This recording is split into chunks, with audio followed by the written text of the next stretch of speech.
নমস্কার বন্ধুরা, farmer life চ্যানেলে সবাইকে স্বাগতম। তো আজকে আমার এই যে গরমের যে টমেটো, সেই টমেটো খেতে পানসাল টমেটো যে দেখতে পাচ্ছেন, টমেটো থোকায় থোকায় ফুলে রয়েছে।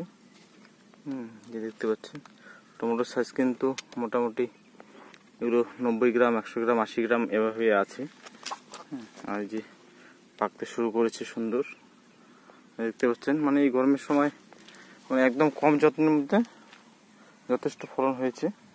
এখানে না কোনো সার দিয়েছি না কোনো কিছু, প্রথমবার যা সার দিয়েছি তাই, এবং বেশি স্প্রেও নেয়নি। এবং এখানে দেখতে পাচ্ছেন যে ব্যাকটেরিয়াল লিফ ব্লাড যেটা বলে সেটা ধরেছিল, ওষুধ দেওয়া হয়েছে, ছেড়েছে, আবার ধরেছে।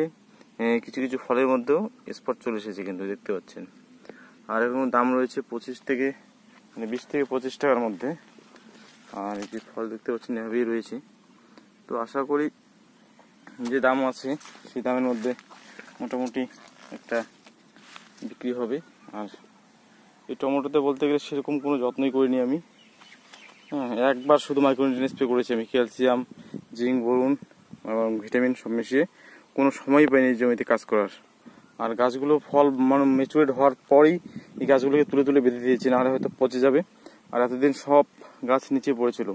আর দেখতে পাচ্ছেন যে কী পরিমাণ ঘাস, সেখানে প্রচুর ঘাস হয়েছিল, ঘাস মারা স্প্রে করতে পারিনি অন্যদিকে কাজের তালে। তো এভাবেই যা হয়েছে ভালোই হয়েছে আশা করি। আর দেখতে পাচ্ছেন যে টানসাল টমেটো ব্যাকটেরিয়াল উইল্ড আসেনি, যদিও আমার এই জমিটিতে গত বছর ব্যাকটেরিয়াল উইল্ড এসেছিল। এটা লাগিয়েছিলাম হচ্ছে BASF এর আরজো ভ্যারাইটি একটা ছিল টমেটো গরমের, সেটা ফলন প্রোডাকশন ভালো, কিন্তু সেখানে ব্যাকটেরিয়াল উইল্ড এসেছিল। কিন্তু এবছর এখানে ব্যাকটেরিয়াল উইল্ড আসেনি।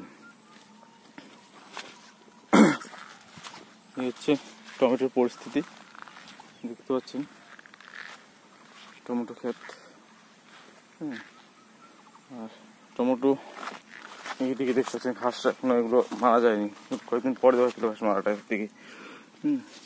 দেখতে পাচ্ছেন ফল টমেটো, দেখুন ফল পাকতে শুরু করছে, এভাবেই ফল রয়েছে। এই দেখতে পাচ্ছেন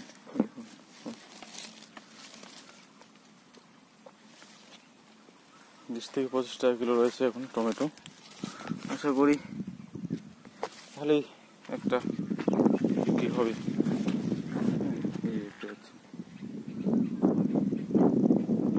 অনেকে গ্রাফটিং টমেটো লাগান, দেখি প্রচুর ফল, কিন্তু গাছে সেরকম ফল দেখতে পান না। তাদের তুলনায় আমার গাছে অনেক ফল রয়েছে।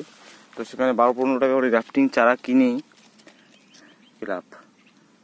এই দেখতে পাচ্ছেন টমেটো। দেখুন তো কীরকম ফল হয়েছে সেটা আপনারাই ধারণা করবেন, আমার এখানে বলার কিছু নেই।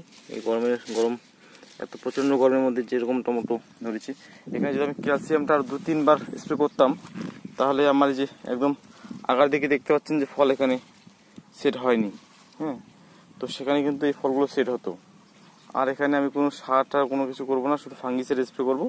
এই ফলগুলো হয়ে গেলেই, বিক্রি হয়ে গেলেই আমার শেষ। আমার লং টাইম বিক্রি করার কোনো এখানে আশা নেই বা ইচ্ছাও নেই।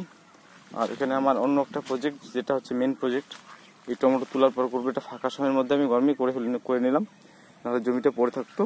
তাই এখানে সেরকম কোনো কাজ করিনি। শুধু এই দেখতে পাচ্ছেন যে খুঁটিগুলো কোনো রকমের পুঁতে দিয়ে হেলে হলে আছে এদিক ওদিক। একদম ফাঁকা খুঁটি দিয়ে শুধু টমেটোগুলোকে বেঁধে দিয়েছি। এই হচ্ছে ব্যাপার। এই হচ্ছে টমেটোর অবস্থা, পরিস্থিতি। এখানে প্রায় 1 বিঘার একটু কম টমেটো রয়েছে, প্রায় 3 পোয়ার মতো। আর ওদিকে একটা আধা বিঘা ক্ষেত ছিল, সেটাকে মেরে দিয়েছি আমি, সেটাতে কোনো যত্নই করতে পারিনি, সে কারণে মেরে দিয়েছি।